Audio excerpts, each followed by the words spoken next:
o Estado, quem faria a exploração espacial? Primeiro, nós precisamos saber de onde que vem o dinheiro para a exploração espacial feita pelo Estado. O dinheiro vem totalmente da iniciativa privada por meio de impostos. Impostos pagos pelas empresas, pelos indivíduos e até por organizações não governamentais em alguns países. Sem esses impostos, a população, as pessoas mais ricas teriam mais dinheiro para gastarem no que elas quiserem, para gastarem em produtos e serviços que elas desejarem.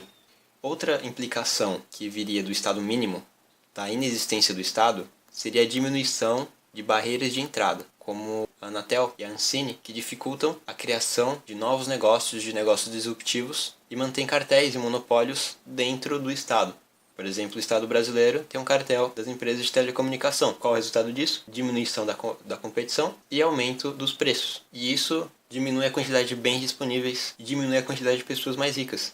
Nós teríamos algo inverso em um Estado mínimo, ou em um Estado anarcocapitalista, no qual o número de ricos aumentaria e o número de riquezas e de bens também aumentaria. E toda vez que o número de riquezas e de bens aumentam na sociedade, nós temos um resultado interessantíssimo, ao aumento de tempo disponível, de tempo livre. Ou seja, nós teríamos mais tempo livre para as pessoas estudarem engenharia de foguetes, nós teríamos mais tempo livre para as pessoas estudarem ciência, e com isso nós seríamos mais eficientes na criação desses instrumentos de exploração espacial. Ou seja, em uma sociedade anarcocapitalista, os foguetes seriam mais baratos, mais eficientes e provavelmente mais pessoas estariam nesse campo de estudo, tanto pelo interesse na exploração espacial quanto pelo próprio interesse científico. Nós também teríamos um aumento de pequenos investidores, lembrando que o número de pessoas mais ricas tenderia a crescer. Da onde que eu me baseio isso? Eu me baseio isso em exemplos.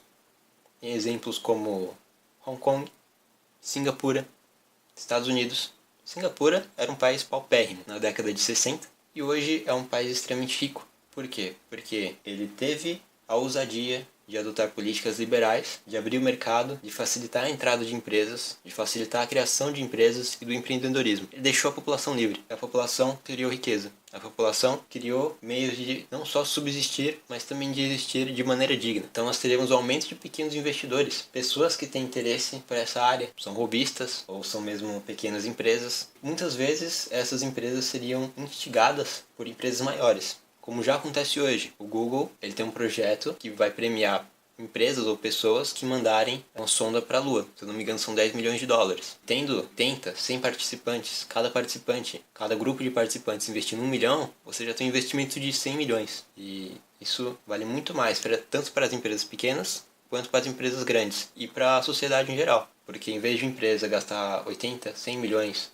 nesse investimento, você tem um grupo de pessoas tentando inovar nessa área, tentando ser mais eficiente do que as empresas comuns. Com o aumento de pessoas mais ricas, tanto pessoas mais ricas de classe média, quanto de classe altíssima, bilionários, nós teríamos o surgimento de mais empresas como a SpaceX ou empresas como a do Jeff Bezos. Então pense em 5 ou 6 companhias como a SpaceX funcionando e lutando para desenvolver a solução mais viável de exploração espacial. A própria NASA, que é a maior agência espacial do mundo, já está delegando todas as suas funções paulatinamente para essas empresas privadas, porque ela se deu conta de que os custos, que os projetos, mesmo tendo grandes engenheiros, estavam ligados com questões governamentais. O Senado norte-americano precisa aprovar quanto que a NASA vai gastar por ano, quais projetos a NASA vai priorizar. E isso não acontece em empresas privadas. A NASA está tendo como objetivo mais análise dos dados e fazer a ciência de base. E muitos minarquistas só são minarquistas justamente por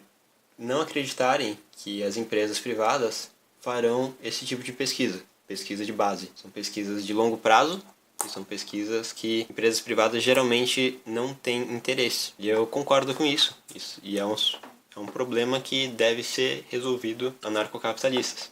Nós teríamos então um pequeno incentivo em minarquias para desenvolver esse tipo de projeto. Nós vemos que no Brasil nós temos interferência estatal enorme. A organização da sociedade brasileira ainda não se deu conta de que as empresas privadas são geralmente mais eficientes do que as públicas, justamente pela questão política. Principalmente pela questão política, e nós estamos no caminho reverso.